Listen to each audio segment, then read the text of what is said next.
त्यांना त्यांच्याच अस्तित्वाची आता भीती वाटायला लागलेली आहे। हळूहळू खालून कुठेतरी त्यांचं जे काय खुर्च्या असतात, खुर्च्याचे पाय असतात, हे भाजपचे नेते कापतायत आणि ते आता त्यांना जाणवते का नाही हे त्यांना माहिती, पण लोकांना मात्र आणि कार्यकर्त्यांना हे जाणवायला लागले, एवढं खरं या ठिकाणी बोलावं लागेल। मंगेशकर हॉस्पिटलच्या निमित्तानं एक विजय वडेट्टीवार जे आहे तर सातत्यानं मंगेशकर कुटुंबाला लक्ष करतायत, लुटारांची टोळी म्हणाले आहेत, तर कला क्षेत्रामध्ये यामुळे मोठी नाराजी वाटते। तुम्हालाही वाटतं का तसं की मंगेशकर कुटुंब हे लुटारांची टोळी? आता मंगेशकर कुटुंब तिथं येऊन थोडी ऑफिसमध्ये बसतात। आता तिथं जी कमिटी आहे त्या कमिटीबद्दल आपण बोललो पाहिजे। उद्या जाऊन एखादं मोठं कुटुंब जर एखादी संस्था चालवत असेल आणि चालवणारा व्यक्ती तिथला लोकल जर योग्य नसेल तर जबाबदारी खरंच तशी आहे। मला असं वाटतं फक्त की धर्मदायच्या अंतर्गत येणारे पूर्णपणे जे काही हॉस्पिटल आहेत त्यातून लोकांची गरिबाची सेवा खऱ्या अर्थाने झाली पाहिजे, एवढंच माझ्या सगळ्याचं मत आहे। मंगेशकर कुटुंबाबद्दल तुम्हाला काय वाटतं?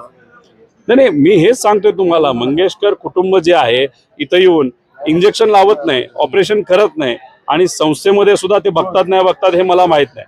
ते बघत असतील आणि त्यांनी जर निर्णय घेतला असेल पैसे घेतल्याशिवाय कोणाला सेवा द्यायची नाही, मग ते जबाबदार आहेत। पण त्यांनी तो निर्णय घेतला नसेल तर ते जबाबदार कसे असं आपल्याला म्हणावं लागेल। गेल्या काही दिवसांपासून अजितदादांची भाषण जर पाहिली तर ते साहेबांना कुठं दैवत म्हणतात, कुठं म्हणतात काकांना विचारल्याशिवाय काही काम करायचं नाही, कुठंतरी दादांची भूमिका बदलते असं वाटतं। असं मीडियाला वाटत असावं। आता माझं मी भाषणच ऐकलं नाही, ते काय बोलले असं तुम्ही काकांना विश्वासात घेताय?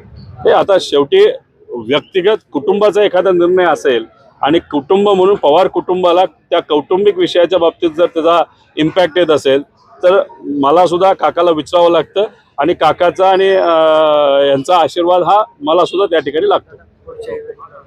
थँक्यू।